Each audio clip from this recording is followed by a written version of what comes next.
No matter the weather, Alexandria Emergency Hospital is always here for you. Rain or shine, our doors are open 24/7 to provide the care you and your loved ones need fast.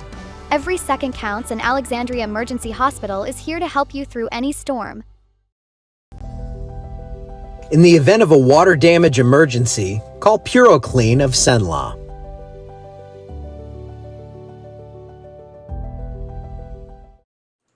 Hey, good afternoon, everyone. I am back in the chair. I am back home. I've had my nap. I'm all happy from that. We are going to make some 7 steaks tonight. You always have to get some. I'm not even going to tell you where to get them because I don't want them to be gone when okay, I'll tell you. They're at Billy's in Krotz Springs. You can get them there. I think you can get them at Teats in Ville Platte, too. So just trust me. Make a gravy with it. Is good.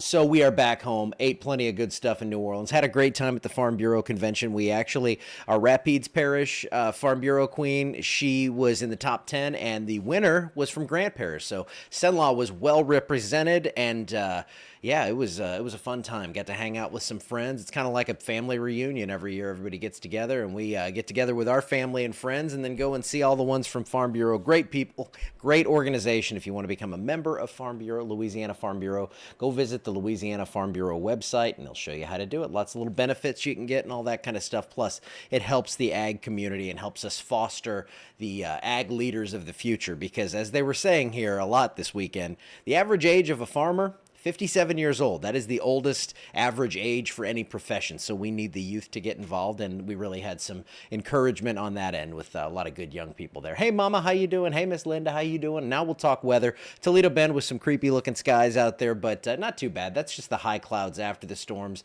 And then here in Alexandria, we kind of have the same. After all those showers and storms came through, everything kind of stabilized, and you can see we still have a few storms up here along I-20, and then down along I-10, some weakening cells as well. But coming out of New Orleans this morning all the way into Alexandria, I think we ran through like 10 different showers and thunderstorms. So, Tropical Storm Barry. Remember Hurricane Barry 6 years ago? That was barely a hurricane. I called it Hurricane Barely because it was a very lopsided system. That was the one that dropped. The thing I remember about Barry is I had said something to the effect of, I wish I could say 1 to 20 inches of rain in the area, because that's about what I think we're going to get. And we ended up seeing some areas barely get an inch, and other areas getting, I think Ragley had like 22 or 23 inches. So it was a weird storm. This one here, very straightforward path right into Mexico. Winds 45 to 50 miles per hour at landfall. That should be happening here very shortly. And that system, just kind of a broad, sprawling area of showers and storms. I guess we're kind of on the outskirts here. You can see those showers that are forming along that outer edge, outer rim of that circulation. That's what we've seen today. Down in Mexico, going to be some rain out of this, but not a big wind issue with that one. So some good news for you there. In the last 24 hours, we have seen a decent amount of rain in the area. You can see that Grant Parish, Natchitoches Parish getting hit a little bit there, and then southern Beauregard into southern Allen Parish. So some areas saw nothing, some areas saw over 2 inches of rainfall.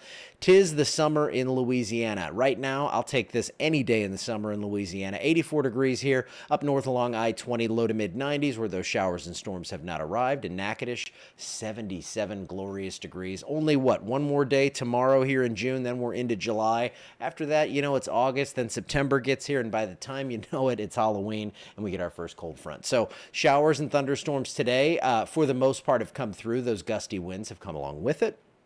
And we have light winds through the night here, 5 to 10 miles per hour.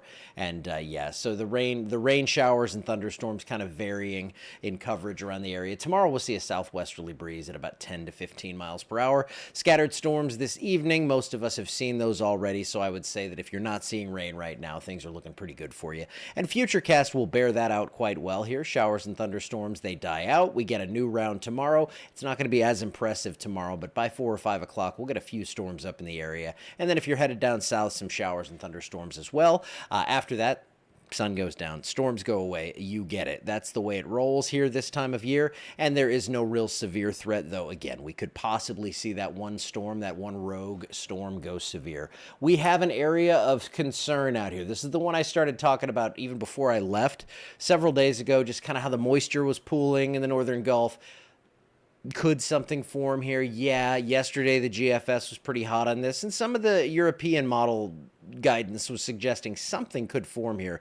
We're at 20% on development chances here. Not very high. Nothing to freak out about yet. But as I've been saying, if you have plans to be out in the Florida beaches, hey, really anywhere from New Orleans all the way around Florida, either side, Gulf or Atlantic, a lot of rain coming over the next 7 days. And the GFS model shows it's not going to be an all-day day ruiner here in Florida, but you're going to see those showers and storms popping up in the afternoon, especially. It could be early in the day. I mean, it could be mid-morning until the afternoon. Then things stabilize like this. You kind of have those high clouds lingering, and maybe you get a nice sunset out of the deal. Beyond this, we'll be watching this area. You can see a broad circulation there, and this model here wants to shove that more toward the west.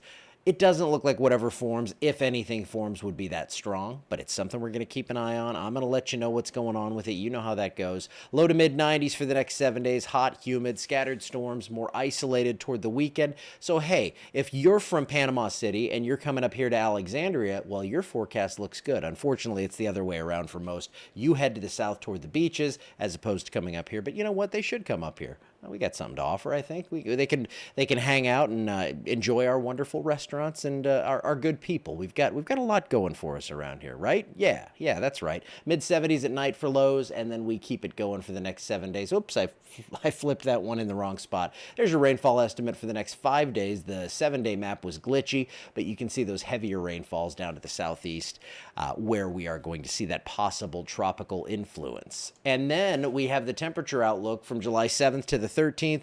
It's going to be hot. It's going to be humid. It's going to be July. We're going to see the scattered storms continuing, so we keep rain chances with us in that time frame. But the good news is, and I glossed over this on the 7-day, Friday, 20% chance of rain. That is the 4th of July. That is Independence Day, and it looks like it is going to be hot and humid, but looking pretty good. Yes, I'm glad I made it home.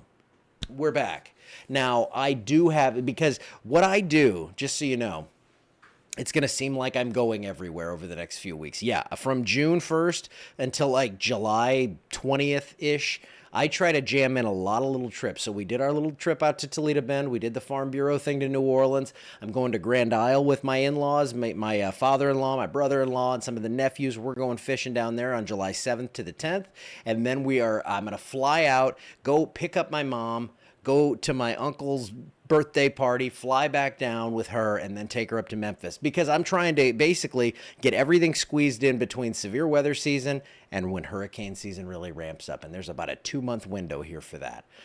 All right, yeah, I hope it doesn't rain for the 4th either. And it looks like, I know people have varying opinions of the fireworks, but I like no matter what, because they're going to go off. The displays are going to be going out there. I'm just glad it's not dry, because you don't want any sort of fire issues, and I don't see that happening because it has been really, really wet for most of us over the last few weeks. All right, lots to say today. We really kind of rocked and rolled there for a while. I am out of here for now, and I'm glad to be home, and I will, of course, when I'm fishing in Grand Isle, I'm going to be posting updates and hopefully some cool pictures of fish.